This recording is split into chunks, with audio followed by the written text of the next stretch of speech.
Tahukah kamu, Tugu Jogja yang kita lihat hari ini bukanlah tugu yang pertama.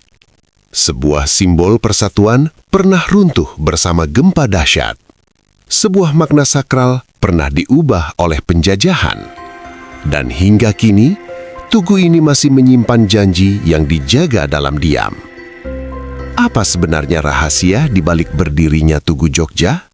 Setiap tempat menyimpan cerita. Setiap batu punya ingatan. Dan setiap sejarah selalu meninggalkan jejak yang tak pernah benar-benar hilang. Selamat datang di Naninu Story. Tempat kisah-kisah masa lalu dihidupkan kembali. Dari legenda, sejarah, hingga cerita yang nyaris terlupakan. Jauh sebelum Yogyakarta dikenal sebagai kota pelajar dan tujuan wisata budaya, tanah ini telah hidup dalam keyakinan kosmologi Jawa yang mendalam. Di tengah dataran Mataram, manusia tidak hanya membangun rumah dan kerajaan, tetapi juga membangun makna. Salah satu makna itu diwujudkan dalam sebuah poros sakral yang menghubungkan Gunung Merapi di utara, Keraton Yogyakarta di pusat kota, dan Laut Selatan di selatan. Poros ini diyakini sebagai jalur keseimbangan antara kekuatan alam, kekuasaan raja, dan kehidupan rakyat. Gunung Merapi melambangkan sumber energi dan kehidupan. Dari sanalah abu vulkanik menyuburkan tanah, namun juga membawa ancaman kehancuran. Di sisi selatan, Laut Selatan dipercaya sebagai wilayah kekuatan gaib yang penuh misteri, tempat bersemayamnya penguasa alam tak kasat mata. Di antara dua kutub kekuatan itulah Keraton Yogyakarta berdiri, menjadi pusat kendali, harmoni, dan tata kehidupan manusia. Untuk memperkuat keseimbangan itu, dibangunlah sebuah tugu di utara keraton. Tugu ini bukan sekedar penanda wilayah atau monumen biasa, melainkan simbol niat luhur manusia untuk hidup selaras dengan jagat raya. Setiap garis, arah, dan posisi tugu dipikirkan dengan perhitungan spiritual dan filosofis. Ia menjadi titik fokus yang mengikat hubungan antara manusia, alam, dan Yang Maha Kuasa. Bagi masyarakat Jawa pada masa itu, ruang tidak pernah kosong dari makna. Jalan yang lurus, bangunan yang menghadap arah tertentu, hingga jarak antara satu titik dan titik lainnya selalu memiliki arti. Tugu yang kelak dikenal sebagai Tugu Jogja menjadi penegas bahwa kota ini dibangun bukan hanya dengan tenaga dan pikiran, tetapi juga dengan doa. Pada pagi hari, ketika matahari terbit dari balik Gunung Merapi, cahaya seolah menyusuri poros imajiner itu hingga mencapai keraton. Pada malam hari, arah sebaliknya dipercaya menjadi jalur kembalinya energi alam menuju Laut Selatan. Dalam keyakinan lama, selama poros ini terjaga, Yogyakarta akan tetap berdiri dalam keseimbangan, meski zaman terus berubah. Bab pertama sejarah Tugu Jogja pun dimulai dari keyakinan ini, bahwa sebuah tugu dapat menjadi penjaga harmoni, saksi bisu perjanjian manusia dengan alam, dan fondasi spiritual bagi lahirnya sebuah kota yang kelak tumbuh besar. Setelah poros sakral Tanah Mataram ditetapkan, Kesultanan Yogyakarta mulai mewujudkan simbol fisik yang dapat dilihat dan dirasakan oleh rakyat. Pada masa pemerintahan Sri Sultan Hamengkubuwono I, sebuah tugu didirikan di ujung utara poros imajiner tersebut. Tugu itu kelak dikenal dengan nama Golong Gilik, sebuah sebutan yang syarat makna dan filosofi Jawa. Bentuk Golong Gilik sangat sederhana namun penuh arti. Badannya silindris, menjulang lurus ke atas tanpa sudut tajam. Di puncaknya terdapat bentuk bulat sempurna. Dalam bahasa Jawa, golong berarti bulat, sedangkan gilik berarti lurus atau tegak. Dua kata ini menyatu menjadi simbol tekad yang bulat dan pendirian yang lurus. Pesan itu ditujukan bukan hanya kepada raja, tetapi juga kepada seluruh rakyat Yogyakarta. Golong gilik melambangkan persatuan yang utuh antara raja dan rakyat. Dalam pandangan Jawa, raja bukanlah penguasa yang berdiri di atas rakyat, melainkan pamomong, penjaga dan pengayom kehidupan. Selama raja bersikap lurus dan rakyat bersatu, kesejahteraan akan tercipta. Tugu ini menjadi pengingat abadi akan ikatan tersebut. Setiap upacara kerajaan, setiap peringatan penting, makna golong gilik selalu hadir dalam doa dan laku spiritual. Ia menjadi simbol manunggaling kawula lan Gusti, persatuan antara manusia dan pemimpinnya, sekaligus persatuan manusia dengan kehendak Tuhan. Dalam diamnya, tugu itu seakan menyampaikan pesan tentang tanggung jawab moral seorang pemimpin dan kesetiaan rakyatnya. Rakyat Yogyakarta memandang golong gilik dengan rasa hormat yang mendalam. Mereka tidak sekedar melewati tugu itu, tetapi merasakan kehadirannya sebagai penjaga kota. Banyak yang percaya bahwa selama golong gilik berdiri utuh, Yogyakarta akan terhindar dari perpecahan besar. Tugu itu menjadi pusat batin, tempat harapan dan doa dipanjatkan secara tidak langsung. Pada malam hari, ketika kota mulai sunyi, golong gilik berdiri tegak di terpa cahaya bulan. Bayangannya memanjang di tanah, seolah menghubungkan langit dan bumi. Dalam kesunyian itulah, makna persatuan terasa semakin kuat, bahwa kekuatan sejati sebuah negeri tidak terlekat pada bangunan megah atau senjata, melainkan pada kesatuan hati antara pemimpin dan rakyatnya. Bagi masyarakat Jawa pada masa Kesultanan Yogyakarta, golong gilik bukan sekadar bangunan yang berdiri di tengah ruang kota. Ia diyakini sebagai doa yang membatu, perwujudan harapan dan laku batin yang ditanamkan oleh raja dan rakyatnya. Setiap batu yang disusun, setiap garis yang dibentuk, dipercaya telah melalui pertimbangan spiritual yang mendalam. Golong gilik menjadi media penghubung antara dunia kasat mata dan dunia tak kasat mata. Dalam kepercayaan Jawa, alam semesta terdiri dari lapisan-lapisan yang saling berhubungan.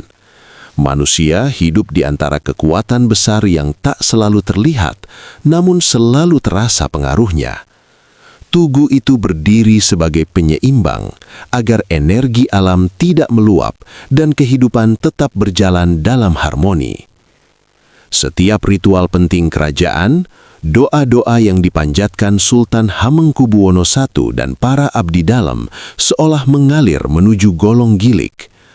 Tugu itu menjadi saksi bisu permohonan keselamatan negeri, kesejahteraan rakyat, serta perlindungan dari bencana dan perpecahan.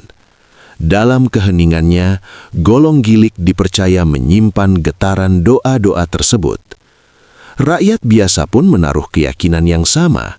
Banyak yang melintas di dekat tugu sambil menundukkan kepala, menyimpan harapan dalam hati. Ada yang memohon keselamatan keluarga, ada yang berharap panen melimpah, ada pula yang sekadar meminta ketenangan hidup. Tanpa disadari, golong gilik menjadi ruang spiritual bersama, tempat doa-doa kecil bersatu dengan doa besar kerajaan. Kepercayaan itu semakin kuat karena berbagai cerita yang beredar dari mulut ke mulut. Konon, ketika keseimbangan batin kota terganggu, entah karena keserakahan manusia atau kelalaian pemimpin, tanda-tanda alam akan muncul. Angin terasa berbeda, langit tampak muram, dan golong gilik seolah kehilangan kilaunya. Sebaliknya, ketika harmoni terjaga, tugu itu tampak tegak dan berwibawa. Pada malam-malam tertentu, terutama saat bulan purnama, sebagian orang mengaku merasakan suasana yang sulit dijelaskan di sekitar golong gilik. Udara terasa lebih berat, namun menenangkan. Seakan ada kekuatan yang sedang berjaga, memastikan poros sakral tetap utuh. Kisah-kisah ini tidak pernah tertulis, tetapi hidup dalam ingatan kolektif masyarakat Yogyakarta. Bab ini menegaskan bahwa sebelum menjadi ikon kota, Tugu Jogja dalam wujud golong gilik adalah simbol keyakinan. Ia bukan hanya dibangun dari batu dan kapur, tetapi dari doa, harapan, dan kepercayaan akan keseimbangan hidup. Sebuah doa yang membatu, berdiri tegak di tengah zaman. Tahun 1867 tercatat sebagai salah satu masa tergelap dalam sejarah Yogyakarta. Pada suatu hari yang tak pernah dilupakan, bumi berguncang dengan kekuatan yang menggetarkan jiwa. Rumah-rumah runtuh, tembok-tembok retak, dan jerit kepanikan menggema di seluruh penjuru kota. Gempa bumi dahsyat itu tidak hanya merobohkan bangunan fisik, tetapi juga mengguncang batin masyarakat Yogyakarta. Di tengah kekacauan tersebut, Golong Gilik, tugu sakral yang selama ini dipercaya menjaga keseimbangan kota, tak mampu bertahan. Getaran bumi merobohkannya. Batu-batu yang selama puluhan tahun berdiri tegak kini berserakan di tanah. Saat kabar runtuhnya tugu menyebar, rasa kehilangan menyelimuti rakyat. Seakan-akan poros batin kota ikut patah bersama runtuhnya simbol persatuan itu. Bagi masyarakat Jawa, bencana tidak pernah dipandang sebagai peristiwa tanpa makna. Gempa dianggap sebagai isyarat bahwa keseimbangan alam dan manusia tengah terganggu. Banyak yang bertanya-tanya, dosa atau kelalaian apa yang telah dilakukan sehingga penjaga kota itu tumbang? Doa-doa dipanjatkan lebih khusyuk dari biasanya, memohon ampun dan keselamatan. Rakyat berkumpul di sekitar reruntuhan Golong Gilik dengan perasaan campur aduk. Ada tangis, ada keheningan panjang, ada pula ketakutan yang tak terucap. Para sesepuh menyampaikan petuah agar masyarakat tetap tenang dan menjaga laku hidup. Mereka meyakini bahwa meski raganya runtuh, ruh Golong Gilik belum sepenuhnya pergi. Keraton Yogyakarta pun merasakan dampak yang sama. Para abdi dalam menafsirkan peristiwa ini sebagai peringatan besar. Bukan hanya bangunan yang perlu diperbaiki, tetapi juga tata batin dan hubungan manusia dengan alam.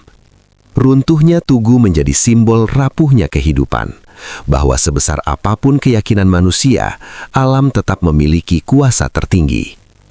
Hari-hari setelah gempa dilalui dalam duka dan pemulihan, kota perlahan bangkit dari puing-puing, namun Golong Gilik dibiarkan dalam keadaan runtuh untuk waktu yang lama. Reruntuhannya menjadi pengingat sunyi akan hari ketika bumi berbicara dengan keras dan manusia hanya bisa menunduk mendengarkan. Bab ini menjadi titik balik sejarah Tugu Jogja. Dari simbol keteguhan dan persatuan, ia berubah menjadi simbol kehilangan dan perenungan. Sebuah pelajaran bahwa harmoni harus terus dijaga sebab sekali keseimbangan terganggu, dampaknya dapat mengguncang seluruh sendi kehidupan. Runtuhnya Golong Gilik meninggalkan luka mendalam bagi Yogyakarta. Setelah gempa dahsyat 1867, kota ini tidak hanya dipenuhi puing bangunan, tetapi juga kesunyian yang berat. Aktivitas kerajaan berjalan lebih pelan, rakyat hidup dalam bayang-bayang trauma, dan tugu yang dahulu menjadi penjaga harmoni, kini hanya tersisa reruntuhan yang ditumbuhi debu dan ilalang. Namun, Yogyakarta bukanlah kota yang menyerah pada duka. Perlahan, kehidupan kembali bergerak. Rumah-rumah dibangun ulang, pasar kembali ramai, dan denyut kota mulai terasa lagi. Meski demikian, Golong Gilik tidak segera didirikan kembali. Keraton dan rakyat seakan sepakat bahwa tugu itu bukan bangunan biasa. Ia tidak bisa dibangun tergesa-gesa tanpa pemaknaan ulang. Masa penantian itu melahirkan banyak cerita. Rakyat percaya bahwa penjaga gaib Golong Gilik masih berdiam di sekitar reruntuhan. Ada yang mengaku mendengar suara langkah di malam sunyi, ada pula yang melihat cahaya samar di antara batu-batu runtuh. Cerita-cerita ini berkembang dari mulut ke mulut menjadi pengikat harapan bahwa ruh tugu belum benar-benar pergi. Para sesepuh Jawa menafsirkan runtuhnya Golong Gilik sebagai ajakan untuk mawas diri. Mereka mengajarkan bahwa manusia harus kembali merawat laku hidup, menjaga tata krama, menghormati alam, dan menata niat. Tanpa itu semua, membangun kembali tugu hanya akan menjadi upaya kosong tanpa ruh. Keraton Yogyakarta pun menjalani masa perenungan panjang. Bukan hanya soal membangun ulang simbol, tetapi juga menata ulang hubungan kekuasaan, rakyat, dan alam. Dalam keheningan itu, Yogyakarta belajar bahwa kebesaran tidak selalu ditunjukkan oleh berdirinya bangunan megah, melainkan oleh kemampuan untuk bangkit dengan rendah hati. Tahun-tahun berlalu dan reruntuhan Golong Gilik menjadi bagian dari lanskap kota. Ia berdiri sebagai monumen tak resmi tentang kehilangan dan kesabaran. Setiap orang yang melewatinya diingatkan bahwa pernah ada simbol besar yang runtuh dan bahwa membangunnya kembali membutuhkan kesiapan lahir dan batin. Bab ini menandai fase penting dalam sejarah Tugu Jogja, masa bangkit dari debu. Sebuah masa ketika kota belajar berdiri kembali tanpa tergesa, memulihkan diri perlahan sambil menunggu saat yang tepat untuk menghidupkan kembali simbol persatuan yang pernah runtuh. Memasuki awal abad ke-20, Yogyakarta berada dalam cengkraman kekuasaan kolonial Belanda. Tata kota mulai berubah, jalan-jalan diperlebar, dan simbol-simbol kekuasaan Eropa perlahan masuk ke ruang publik. Di tengah perubahan itu, muncul keputusan untuk membangun kembali tugu yang telah lama runtuh. Namun, sejak awal, pembangunan ini tidak lagi sepenuhnya berada dalam kendali keraton. Pemerintah kolonial memandang tugu bukan sebagai simbol spiritual, melainkan sebagai penanda kota dan estetika perkotaan. Maka, desain yang dipilih pun berbeda dari Golong Gilik yang sakral. Tugu baru dirancang lebih pendek, berbentuk persegi dengan sudut tegas dan dihiasi ornamen bergaya Eropa. Ia tampak kokoh dan rapi, namun kehilangan kesederhanaan filosofis yang dahulu melekat kuat. Ketika Tugu baru itu berdiri, perasaan rakyat Yogyakarta terbelah. Ada yang bersyukur karena simbol kota kembali hadir, namun banyak pula yang merasakan kehampaan. Mereka melihat bangunan itu sebagai bayangan dari Golong Gilik, bukan jelmaannya yang sejati. Bentuk boleh berdiri, tetapi makna terasa berubah. Keraton Yogyakarta menyikapi keadaan ini dengan sikap yang penuh pertimbangan. Dalam keterbatasan ruang gerak di bawah kolonialisme, perlawanan tidak selalu dilakukan dengan senjata. Kadang ia diwujudkan dalam sikap diam, dalam upaya menjaga nilai-nilai lama agar tidak sepenuhnya terkikis oleh zaman. Tugu baru itu pun menjadi saksi bisu ketegangan yang tak terucap. Di siang hari, ia berdiri sebagai monumen kota kolonial. Namun di malam hari, bagi sebagian rakyat, ia tetap dipandang sebagai ruang spiritual yang menyimpan sisa-sisa ruh Golong Gilik. Keyakinan lama tidak serta-merta hilang, meski bentuknya telah berubah. Perubahan Tugu mencerminkan kondisi Yogyakarta saat itu, sebuah kota yang berusaha mempertahankan jati diri di tengah tekanan kekuasaan asing. Rakyat belajar membaca simbol, memahami bahwa penjajahan tidak hanya merampas tanah dan kekuasaan, tetapi juga berusaha mengubah makna. Bab ini menandai lahirnya Tugu Jogja dalam wujud yang dikenal hingga kini. Ia berdiri sebagai hasil kompromi sejarah antara kekuasaan kolonial dan ketahanan budaya lokal.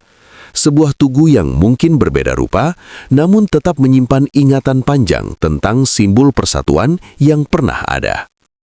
Setelah Tugu Jogja berdiri kembali dalam bentuk barunya, Yogyakarta memasuki fase sejarah yang sunyi namun penuh ketegangan. Penjajahan Belanda tidak selalu hadir dalam dentuman senjata, melainkan dalam aturan, tata kota, dan simbol-simbol yang perlahan mengubah wajah kehidupan. Di tengah situasi itu, Tugu berdiri diam, namun diamnya menyimpan perlawanan yang tak terlihat. Bagi rakyat Yogyakarta, kehilangan makna Golong Gilik bukanlah akhir dari keyakinan. Nilai persatuan dan keseimbangan yang dahulu ditanamkan tidak serta-merta lenyap. Ia hidup dalam laku sehari-hari, dalam bahasa yang tetap dijaga, adat yang terus dijalankan, serta kesetiaan rakyat kepada keraton sebagai pusat budaya dan identitas.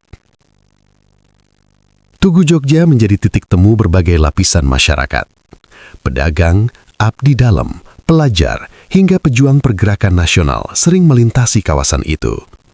Tanpa disadari, Tugu menjadi saksi bisu bisikan-bisikan perlawanan, percakapan singkat yang syarat makna, dan tekad untuk tidak kehilangan jati diri di bawah kekuasaan asing. Keraton Yogyakarta memainkan peran penting dalam menjaga api perlawanan tetap menyala. Dengan cara yang halus dan penuh perhitungan, nilai-nilai Jawa terus dirawat. Upacara adat tetap dilaksanakan, bahasa simbolik terus digunakan, dan pendidikan budaya diwariskan dari generasi ke generasi. Perlawanan ini tidak tercatat dalam laporan kolonial, namun hidup kuat di hati rakyat.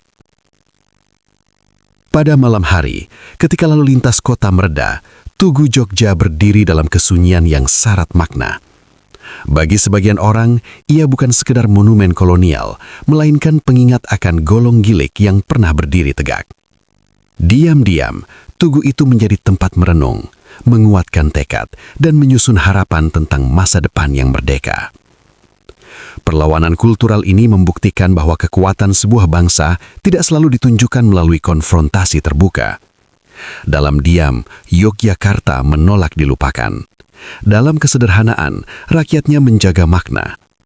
Tugu Jogja pun menjadi simbol ketahanan, bahwa meski bentuk berubah, semangat persatuan tetap hidup. Bab ini menegaskan bahwa sejarah tidak selalu ditulis dengan darah dan senjata. Kadang ia ditulis dengan kesabaran, keteguhan, dan keberanian untuk tetap menjadi diri sendiri. Di tengah penjajahan, Tugu Jogja berdiri sebagai saksi bisu perlawanan yang disimpan dalam diam. Ketika malam turun di Yogyakarta dan hiruk-pikuk siang perlahan mereda, suasana di sekitar Tugu Jogja berubah. Lampu-lampu kota memantulkan cahaya temaram pada tugu-tugu, menciptakan bayangan panjang yang seolah bergerak pelan.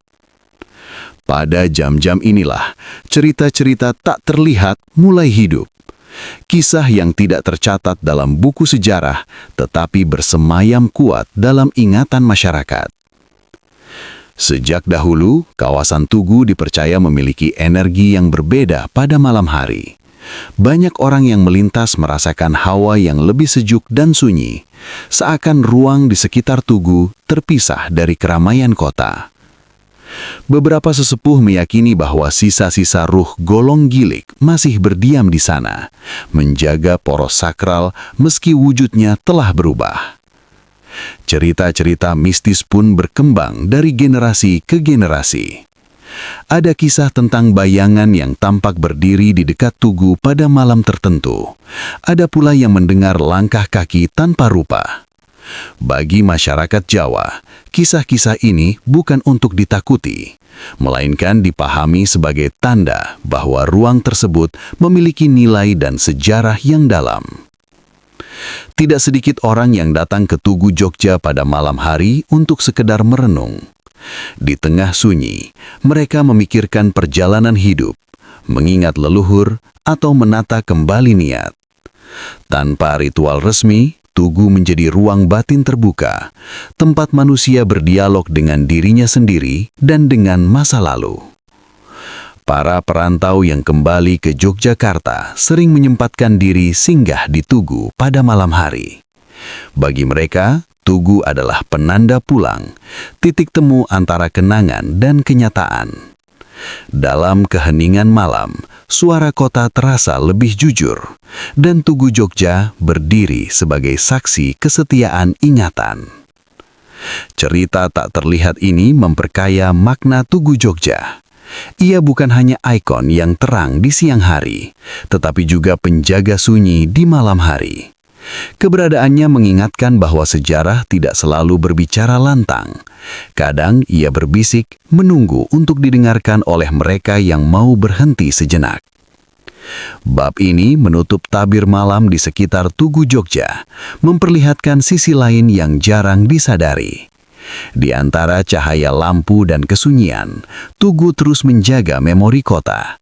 Tak terlihat, namun selalu terasa.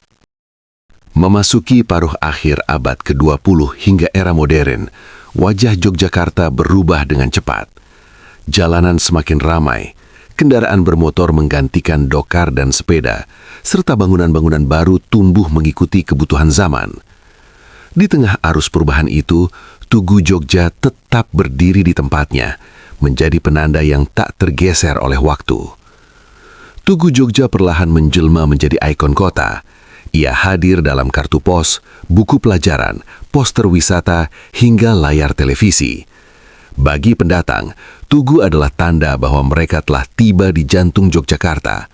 Bagi warga lokal, ia adalah bagian dari keseharian, sebuah titik yang dilewati tanpa sadar, namun selalu dikenang ketika jauh dari rumah.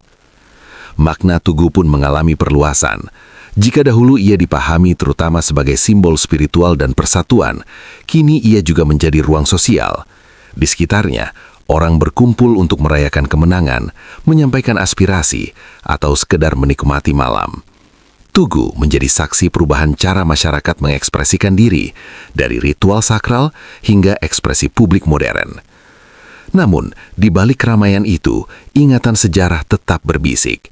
Para sesepuh dan budayawan terus mengingatkan bahwa Tugu Jogja bukan sekedar latar foto. Ia menyimpan lapisan makna tentang Golong Gilik, tentang gempa yang meruntuhkan, tentang kolonialisme yang mengubah rupa, dan tentang ketahanan budaya yang tak pernah padam. Generasi muda Yogyakarta tumbuh bersama Tugu dalam cara yang berbeda. Mereka mengenalnya melalui cerita orang tua, pelajaran sekolah, dan pengalaman pribadi. Meski bahasa simboliknya tak selalu dipahami sepenuhnya, rasa memiliki tetap tumbuh. Tugu menjadi titik temu antara tradisi dan modernitas, antara ingatan lama dan cara hidup baru. Di era digital, foto Tugu Yogyakarta tersebar ke seluruh dunia dalam hitungan detik. Media sosial mengabadikannya dalam berbagai sudut dan suasana. Namun justru disinilah tantangannya. Bagaimana menjaga agar Tugu tidak kehilangan makna di tengah banjir visual dan informasi. Bab ini menegaskan bahwa perubahan zaman tidak harus menghapus sejarah. Tugu Yogyakarta membuktikan bahwa sebuah simbol dapat terus hidup dengan makna yang bertambah, selama ingatan dijaga dan nilai-nilai diwariskan. Di tengah modernitas, Tugu tetap menjadi jangkar identitas Yogyakarta. Hari ini, Tugu Jogja berdiri anggun di tengah kota yang terus bergerak. Kendaraan melintas tanpa henti. Suara manusia bercampur dengan hiruk-pikuk modernitas. Namun, Tugu tetap tegak dalam diamnya. Ia seolah tidak tergesa mengikuti zaman, karena tugasnya bukan berlari ke depan, melainkan menjaga ingatan yang telah dilewati. Bagi Yogyakarta, Tugu Jogja bukan sekadar bangunan penanda arah atau ikon wisata. Ia adalah saksi hidup perjalanan panjang sebuah kota. Dari lahirnya poros sakral Mataram, berdirinya Golong Gilik sebagai simbol persatuan, runtuhnya akibat gempa dahsyat, hingga kelahirannya kembali dalam wujud yang berbeda di bawah bayang kolonialisme. Setiap fase meninggalkan jejak yang tak terlihat, namun terasa. Meski bentuk fisiknya telah berubah, nilai yang dikandungnya tetap diwariskan. Tugu Jogja menyimpan janji tentang persatuan, keseimbangan, dan keteguhan hati. Janji bahwa kekuasaan harus berpijak pada kebijaksanaan, bahwa manusia harus hidup selaras dengan alam, dan bahwa identitas tidak boleh tercerabut oleh perubahan zaman. Di mata generasi kini, Tugu mungkin lebih sering dipandang sebagai latar foto atau titik pertemuan. Namun di balik itu, ia tetap bekerja dalam senyap, menghubungkan masa lalu dengan masa depan. Setiap orang yang berhenti sejenak di sekitarnya, sadar atau tidak, sedang berhadapan dengan lapisan sejarah yang panjang. Keraton, rakyat, dan kota terus berubah, tetapi nilai-nilai yang ditanamkan melalui simbol seperti Tugu Jogja tetap relevan. Ia mengingatkan bahwa jatuh dan bangkit adalah bagian dari perjalanan, dan bahwa makna sejati tidak selalu terlihat dari luar. Tugu tidak perlu berbicara keras untuk didengar, kehadirannya saja sudah cukup untuk mengingatkan. Di bawah langit Yogyakarta, Tugu Jogja berdiri sebagai penjaga janji. Janji untuk tidak melupakan asal-usul, janji untuk menjaga harmoni, dan janji untuk terus menghormati warisan leluhur. Selama janji itu dijaga dalam ingatan dan laku hidup, Tugu Jogja akan terus bernafas bersama kotanya. Hari ini, esok, dan seterusnya. Setiap kisah yang kita dengar hari ini adalah jejak yang pernah dilalui oleh waktu. Jika cerita ini membuatmu melihat Yogyakarta dengan cara yang berbeda, jangan biarkan kisahnya berhenti di sini. Tuliskan pendapatmu di kolom komentar. Bagikan cerita ini agar ingatan tetap hidup, dan jangan lupa subscribe Nani News Story, karena masih banyak kisah yang menunggu untuk diceritakan. Sampai jumpa di cerita berikutnya di Nani News Story.